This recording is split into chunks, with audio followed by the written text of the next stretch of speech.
This training series is brought to you by a generous grant from Impact 100 and Autism Pensacola. There's a place I like to go to from time to time to feel carefree, like a child again. It's the playground. It's a place where I can sit and reflect and focus on what's important to me and my family. The program you are about to watch can help you focus and understand the Individualized Education Program, or the IEP process, for your student. The more you know and learn about your child through evaluation, measurement, and monitoring techniques, the better you will understand your child's needs and your rights as a parent. Join me now as we understand the IEP process.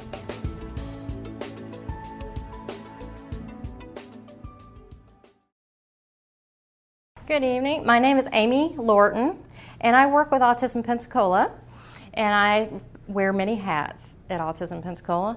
I serve as a consultant for special needs education and working with parents who have concerns about their child's IEP, working with their school team. And also I serve a role there as executive assistant to the CEO. Also work as office manager and also teach this class.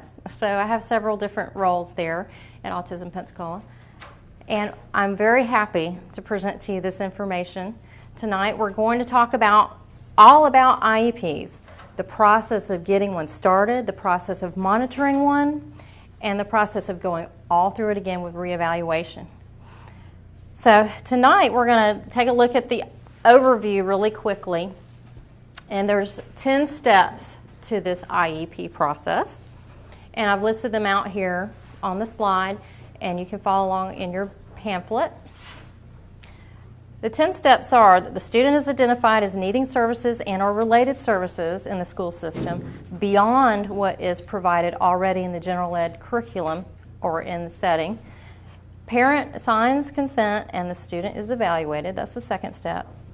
Third step is that eligibility for services is determined. The fourth step is that the student is found eligible or ineligible for services.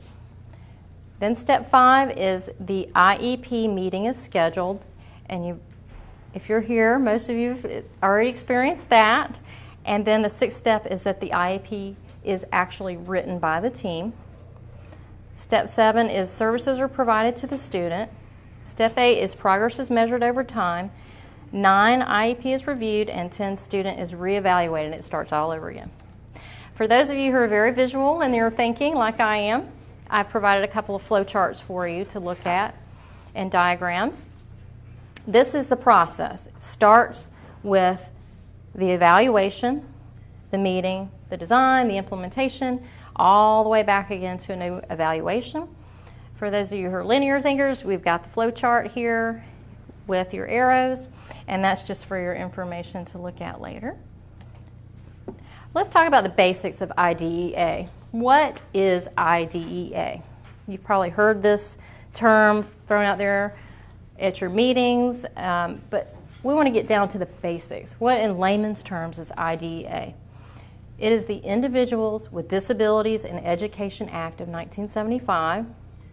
And in 2004, it was revised with some really positive revisions, in my opinion, to be called the 2004 Individuals with Disabilities Education Improvement Act, or IDEA 2004. So if you hear the term IDEA 2004, that's what that means. That's the name of the law, and that just refers to the fact that we've got a revised law on the books now. Basically, IDEA protects your child's right to a free and appropriate public education in the least restrictive environment according to your child's individual needs. Now that's a mouthful. And within that mouthful, you might notice some of the words are capitalized. You might have heard the term FAPE. FAPE stands for Free and Appropriate Public Education, which your child is entitled to if they have a disability. And you might have heard of LRE.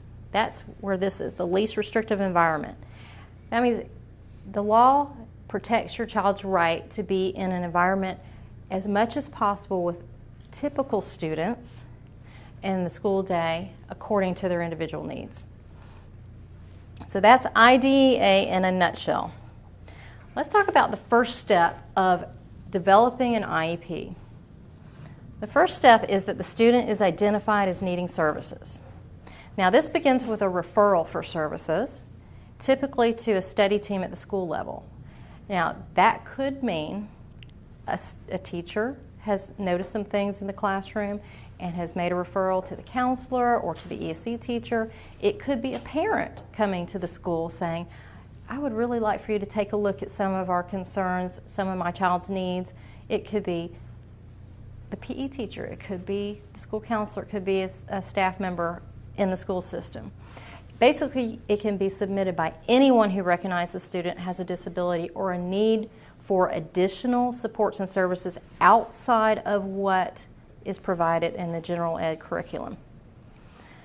The study is typically conducted by a teacher who has identified that the student is struggling in class and could benefit from additional supports and services. And that's just usually because that's the person working with your child most directly. That's considered a referral. Now, some of you have been hearing the term probably the RTI, or response to intervention. RTI and IEPs aren't the same thing, and they're not designed to really go together. RTI is designed for students whose interventions are not required and that fit the criteria for a disability. In other words, like if you have a student that can benefit from supports in the gen ed setting that are already provided in the gen ed setting, then RTI is very appropriate for them. And I broke it down here for you to kind of get an idea of what the criteria is. And general education interventions are not required prior to a referral for students with disabilities such as speech disorders, severe cognitive impairments, physical or sensory disorders, or severe social behavior deficits. If your student has any of these 4 areas of need, they skip RTI and they go straight to an IEP evaluation. If they don't have any of these needs, then they go through the RTI process of evaluation and trying to find some supports and interventions in the gen ed setting for that child. How many of you experienced RTI evaluations so far? Okay, good. Well, then I will kind of breeze through this a little bit because it may not apply to you. General education interventions are required prior to a referral for all other students, though. Students that don't meet these 4 criteria here. And evaluations and interventions may occur simultaneously. I have parents that come to me and say, my child is going through RTI evaluations and an IEP evaluation. Is that okay? And I say yes, because they're trying to determine if your child is eligible for services under an IEP and or if they're eligible for services in the gen ed setting, because there may be some both going on if they're at gen ed placement and ESC placement. So they're just trying to gain an understanding of what the needs are for your student. Step 2, the student is evaluated. Now, if your child has an IEP, they went through an evaluation process, sometimes referred to as a global evaluation. If it's their first evaluation, the official term is an initial evaluation. And prior to conducting a student's initial evaluation, the school must do these things. They must provide the parent with prior written notice. That basically means they're going to give you a piece of paper to say, we plan to assess your child, evaluate your child, and we're planning on starting it at this time. And then they're going to want to get your consent. And consent is basically just a signature saying, yes, I agree to you beginning evaluation for my child. They're going to also provide you a safeguards notice. What that means in layman's terms is a copy of your rights. And your rights under IDEA and also your state rights as well for your child's services and evaluation. How many of you gotten a what they call procedural safeguards pamphlet at the beginning of every IEP meeting? I hope you do get that because you're supposed to get it at the beginning of every IEP meeting. I have enough to wallpaper a room, but if you've never read it, please do. It's great information for you as a parent, and I would encourage you to read every bit of it. It's good, important information to have. The initial evaluation and consent process. The initial evaluation is a way of collecting information about your students' needs, about their academic performance, and their strengths and weaknesses and interests. All those things are important. On an IEP, if you've noticed, if you've looked at it, there's 5 domains, and each domain represents a part of your child's learning experience and developmental experience, and that's why they're trying to collect all this information in all these areas, not just academic. This evaluation process is used to help determine whether a student has a disability and is eligible for services in the school district. And no determination can be made until all the evaluations are completed and reviewed with you. Prior to an initial evaluation taking place, the school must obtain your written consent for the evaluation. Now here's the basics for you guys and another visual to make it easier to understand the process of getting the information, how they're processing it, and going forward with the evaluation. You're going to have the need identified, respond to the need, measure the results, and report the progress back to you. And that's basically the whole loop of an IEP, the purpose of an IEP. What's important for you to know as a caregiver or a parent helping to monitor your student's plan is that it's extremely important to effectively communicate your child's needs to your school team before the evaluation takes place. You are your child's expert. You know your child's strengths and weaknesses, areas of need, and you have concerns, and you've probably been with that child from birth, and so those are the type of needs and observed behaviors, if you will, that are important for the school team to be aware of in helping them make an accurate assessment of your child's needs. So don't be afraid to speak up and share that at the beginning of the evaluation process.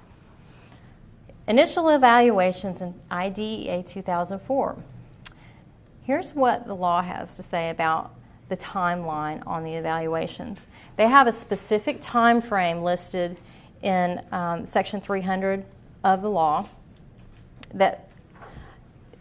which mandates how long they have to finish an evaluation on your child. And this is what it says, that the initial evaluation must be conducted within 60 days of receiving parental consent for the evaluation, or if the state establishes a time frame within which the evaluation must be conducted within that time frame. Well, it just so happens that the state of Florida also has a 60-day time frame.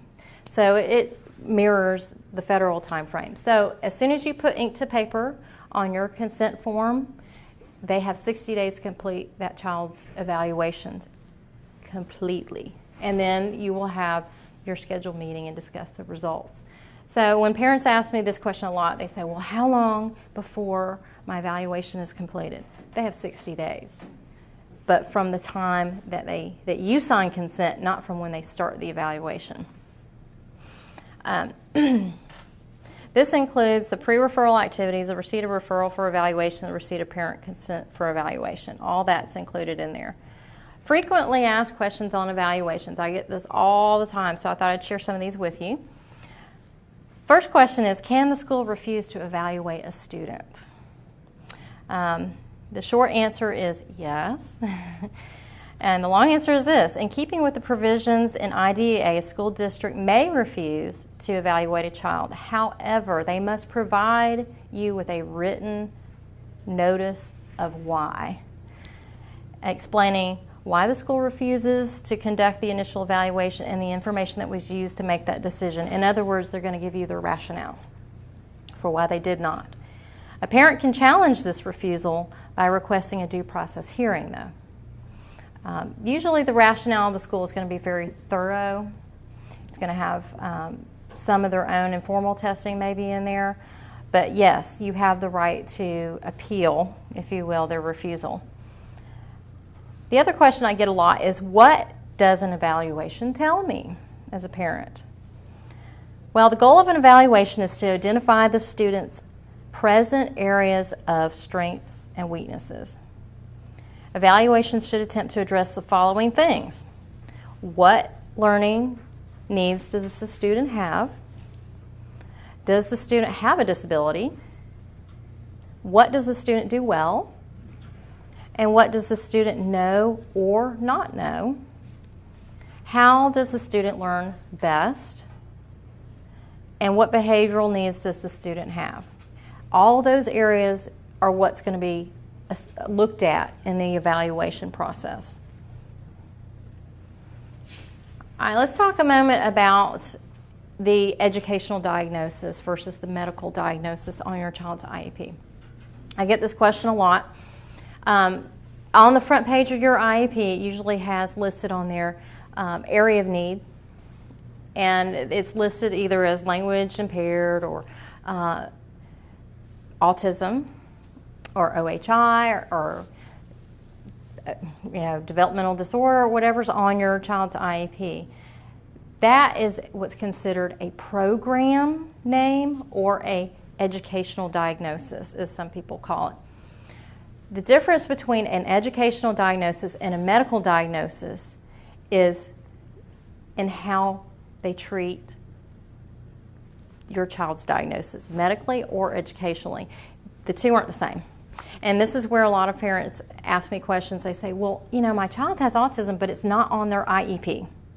Well, they may not have been identified by the school system as him having autism. And the difference is, it's important to understand that the school professionals will not diagnose your child with a medical disability. They will look at your child in terms of how do these needs affect their learning at school, or their whole learning environment. So schools are only required by IDEA to identify your student's needs in relation to his ability to benefit from the general education curriculum. That's it. This is sometimes referred to as the educational diagnosis. Again, formally it's known as the program. So I think it's important for us to understand that they're not going to go beyond what they're going to recognize the needs are of the student in relationship to the general education setting. So that's where the difference is. Now there are some exceptions when, let's say, a child is tube fed, has a clinic plan. That's going to kind of be implemented into their IEP because that's a service that they need while they're at school to function and learn. So that's a little bit different, but as far as a medical diagnosis, they're only concerned with how their behavior and their needs affect their learning at school. More on evaluations. The evaluation must gather relevant, functional, developmental, and academic information about the student, including information provided by you. So you are a very important part of this whole process. It's your responsibility to help provide some information to the team that's going to be evaluating your child. That way we can get a full picture of your child's needs. Parents are expected to be included in this process according to IDEA, and the school should be asking you some questions to help gather that information. And remember, you're the expert on your child. Take advantage of that opportunity. Now, more than one evaluation will be completed on your student typically. I can't tell you that a number that is supposed to be given on your student because every student's different. But typically what you'll see is some form of psychoed eval, maybe a speech and language evaluation, some sort of benchmark testing to determine academic performance and level. Maybe an OT or a PT or an AT test, which is assistive technology, physical therapy, occupational therapy. Whatever your child presents as a need, they're going to try to find a measurement or an assessment tool to help determine the level of need for that student. So you may have 2 assessments on your student, you may have 30. It just really depends on your particular student's needs. Now, many school personnel may be involved in evaluating your child. You may have the school psychologist, you may have the speech-language pathologist, you may have the teacher, the gen ed teacher, you may have an ESC teacher, you could have a social worker, an audiologist, an occupational therapist. There could be a whole large team of people involved in evaluating your child, or it could just be 1 or 2 people. Now, after the evaluation, then what? Well, a formal report will be drafted, and each person that evaluated your child will give a piece of that report. Whatever measurement that they did on your child, they will report back to you. And this will be drafted in writing and provided to you at no charge, which is wonderful to have all this information and not to have had to pay thousands of dollars privately to get it done. Then the team will schedule a meeting to review the results of the evaluation with you and to determine if the student is eligible or not eligible for ESC services. Now, this type of meeting is usually referred to as the eligibility staffing meeting, commonly known as the eligibility meeting or the evaluation meeting. But technically it's called the eligibility staffing. So there's all these terms, this alphabet soup, all these unusual, unfamiliar terms that we have to learn as parents who have students with special needs. Now, the parent should be diligent about reading the results of this evaluation prior to meeting with the team. Hopefully they will provide you your written report before the meeting. I understand that doesn't always happen, that you don't get your report until the meeting, and usually it's explained to the parent this way. Well, we didn't want you to be confused about what you were reading, and we were wanting to have the opportunity to explain it to you all together, sitting together. It is sometimes very overwhelming to read an eligibility report, but they're supposed to provide it to you prior to your meeting. That way, if you have questions or concerns, you can bring them at the ready to the meeting. Now, I have need to kind of talk a little bit about the private school situation because it does factor in a little bit to IDEA. And I know we've had parents in this class before that have had private school students that are thinking about going back into the school system or going into the school system initially. And then there's some that are thinking about pulling out and wondering how services will be delivered and that type of thing. So just a few facts I wanted to give you about private schools. School districts are responsible for evaluating all students suspected of having a disability.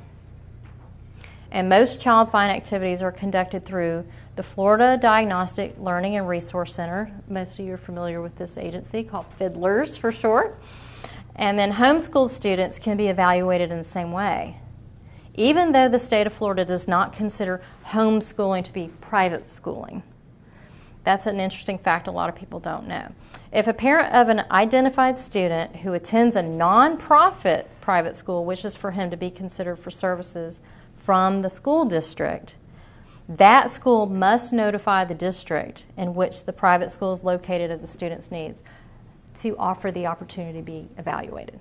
In other words, the school district is not required to provide any services for that student, but must consider him for federal dollars that they must spend on a student with disabilities in a non-profit private school. That's a lot to take in, but I wanted to share a few of those facts with you in case you weren't aware. And now we're going on to step 3 of the evaluation process. This is the largest part of your IEP process as far as from the very beginning, is this whole evaluation eligibility process. So now we've gotten through the staffing meeting. Let's say we're ready to determine if the student's eligible or not. This is our step 3.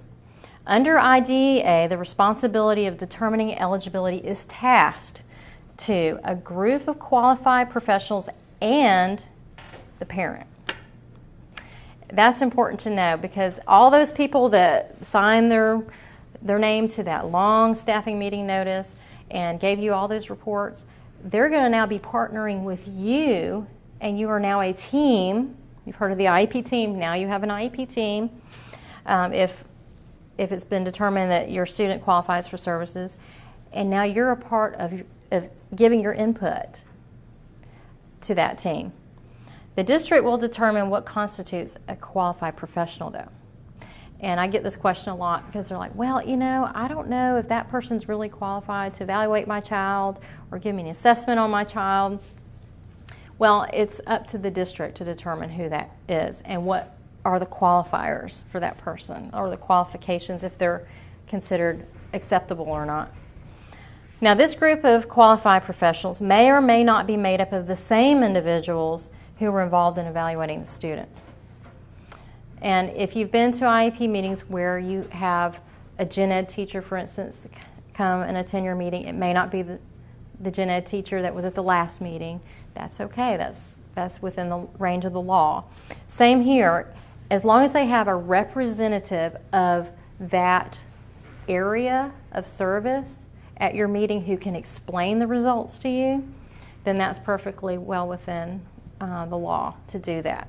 Just don't be surprised if you don't see the same person at the first meeting you do at the second meeting. The staffing committee is required to follow the Florida State Board of Education rules to determine eligibility for the student. If you want to find that out, you can go online, and there's a list that they follow, criteria for determining eligibility. And I won't get into that now. It's very dry and long, but they do have to follow a set of standards to determine eligibility. At that point, the committee must provide a comprehensive rationale using all of the information gathered, including the information you provided them, in order to determine eligibility. So step 4 is actually stating whether they think the student is eligible or ineligible for services. And once the team determines that a student is eligible for ESE services, they provide the parent with written notice of that fact. So you will get what's called an eligibility notice, which if you look back in all the years that gone by, the first time you had an initial evaluation, you'll find a piece of paper that says eligibility notice, and it probably has your signature and a few other people's signatures on there. After which, that time the team will schedule with you a meeting to develop the IEP. Now, for those of you who don't know already, IEP stands for Individualized Education Program. It doesn't stand for Individualized Education Plan, which I hear a lot. It's program. This must be done within 30 days of the student's eligibility to determination date. In other words, the date that they say, okay, we've determined your student is eligible for services, they have 30 days to schedule this meeting to start developing a program, a written program for your student. Now, if your child or student is eligible for services, by law, the IEP must address your student's educational needs, regardless of what program and or related service he is determined to be eligible for. In other words, they have to write a program for your child.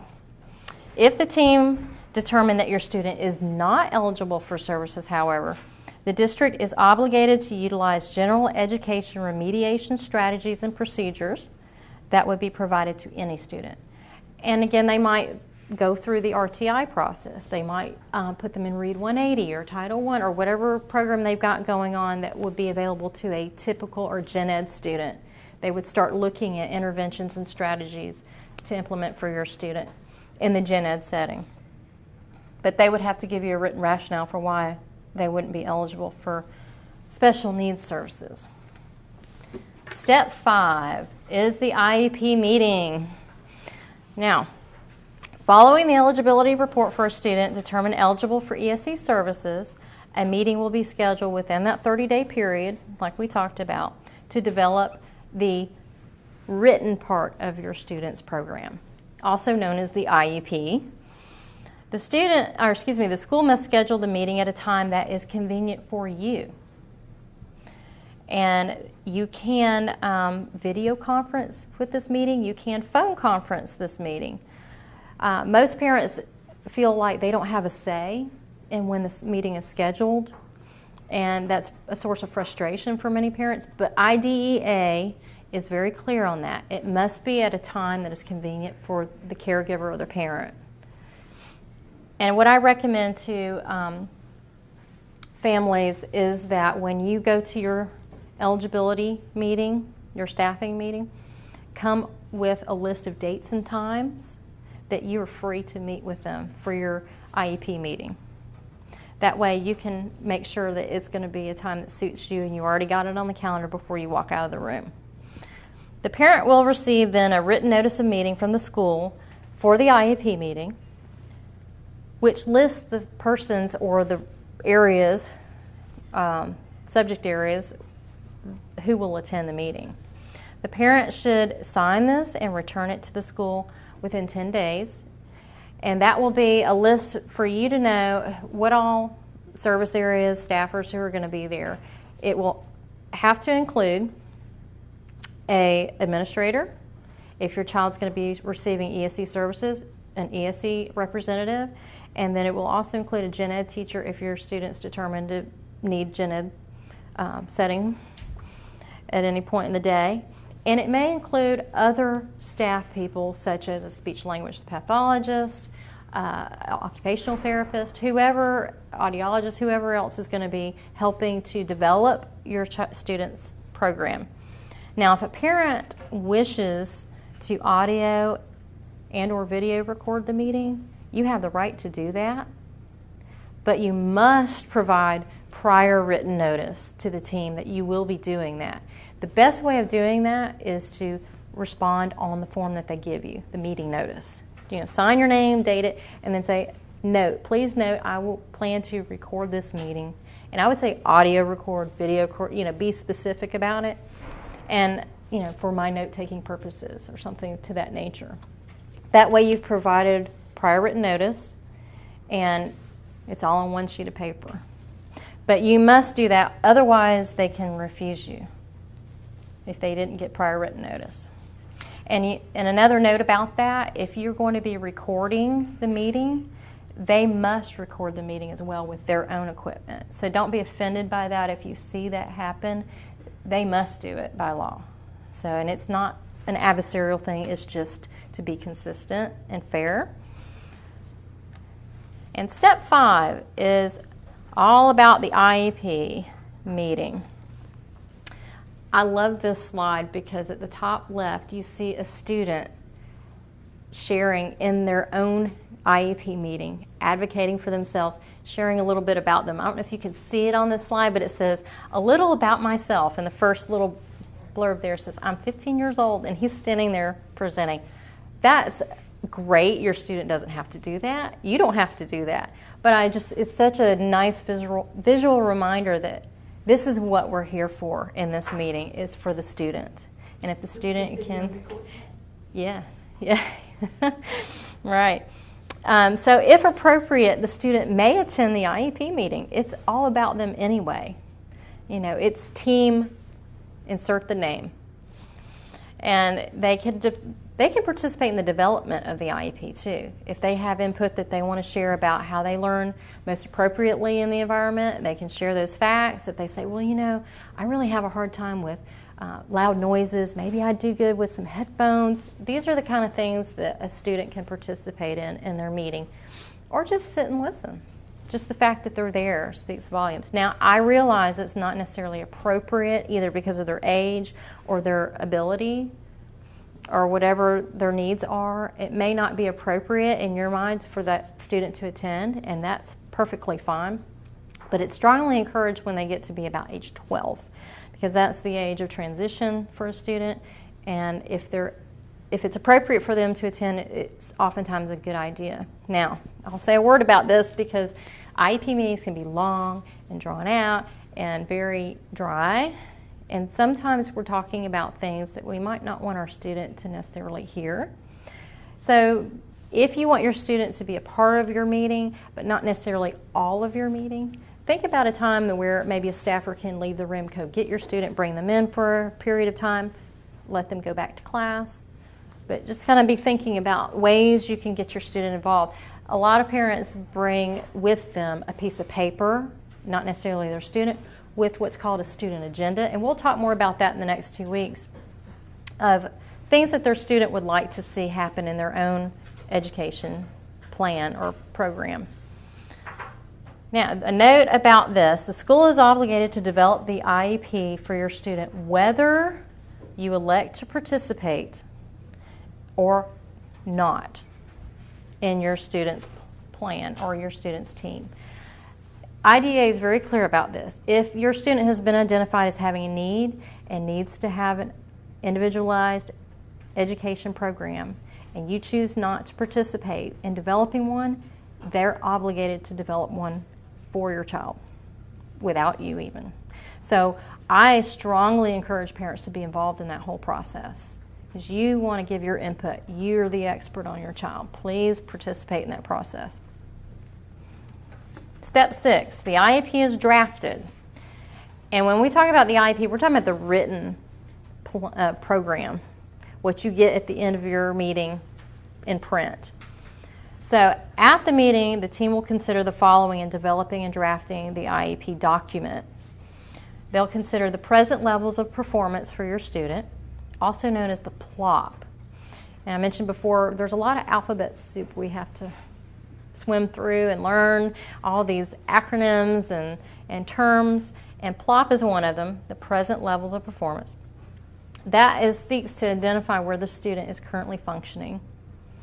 And then it assesses the strengths and weaknesses of the student across all of those 5 domains we talked about earlier, not just educational or academic, I should say, but social, emotional, communication, independent living skills. All of those areas are considered because that's all part of learning.